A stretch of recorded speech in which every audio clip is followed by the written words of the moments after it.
The typical formula people often follow when attempting to learn a foreign language is something along the lines of, I want to learn Spanish, Portuguese, Arabic. What's the best way to study the language as if it were something that we're observing from the outside, like some sort of specimen that we look at and observe? That formula can be summarized as want plus study equals learn. Unfortunately, that formula is the reason that many people come away from that experience saying, man, I studied Spanish for 10 years but never learned to speak. In this video, I'm going to give you the formula that does work, and I'm going to show you how you can turn something that seems as big and daunting as like the grammar of a whole language, how you can turn that into something that's actually very small, practical, and usable. If you're new to this channel, my name is Tony Marsh. For the last 20 years, I've been a military linguist. I was in the Air Force in 2005 to 2009 as an Arabic linguist.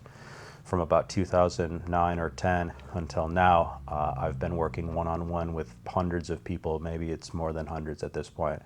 Many are military people, but the point is that they all have a strong need to learn a language. You know, nothing wrong with having hobbies, especially language learning. Much worse ways to spend your time. But the clients I'm talking about have an actual need to learn the language. For example, being deployed in a month, or civilian people who are just like going to their daughter's wedding in Ecuador in a month. So with no further ado, let me tell you the correct formula that leads to successful language learning. It's not want plus study equals learn. It's need plus use equals learn. So you learn a language by using it because you need it, not by studying it because you think you want to. Another way to look at the want plus study equation would be switch out the word study for should.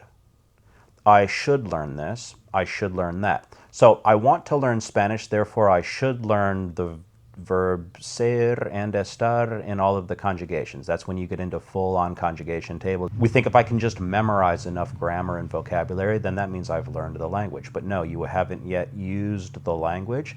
And you probably haven't needed to. When you need to learn a language, you will use it, okay? See how we're focusing on these auxiliary verbs? We think we should learn something because I might need it. If you need something, you will use it, okay? That's why that formula works. So what's the secret ingredient? What's the key, like essential ingredient in this recipe of language learning? The thing that you need most, like the title of this video, it's need itself. You need to use the language, or else you're just making stuff up.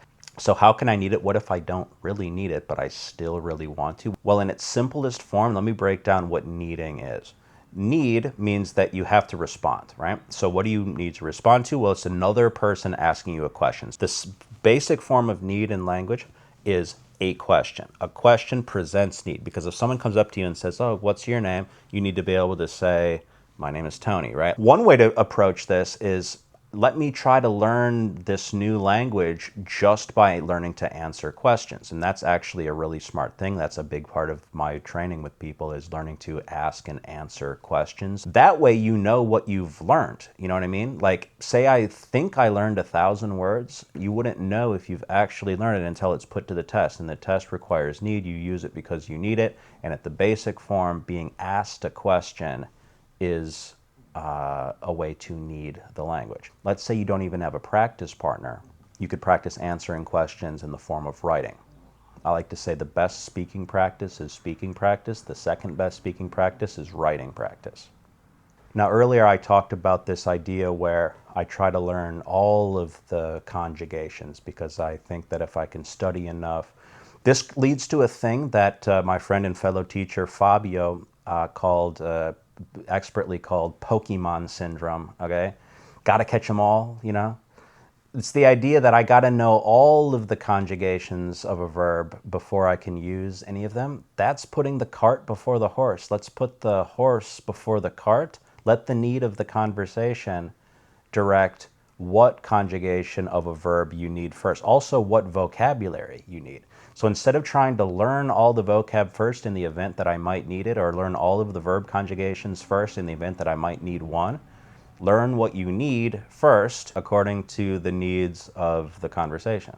It's like going to the store and buying one of every spice in the event that your recipe tonight needs any one of them. Like, obviously you check out what you need for the recipe first and then go to the store and buy the herb you need. The bonus thing is that once you buy that herb, it's likely that you'll need it again. All right, so to review, simply wanting to learn a language and then studying it leads to Pokemon syndrome. And the real deal is that you learn a language by using it because you need it.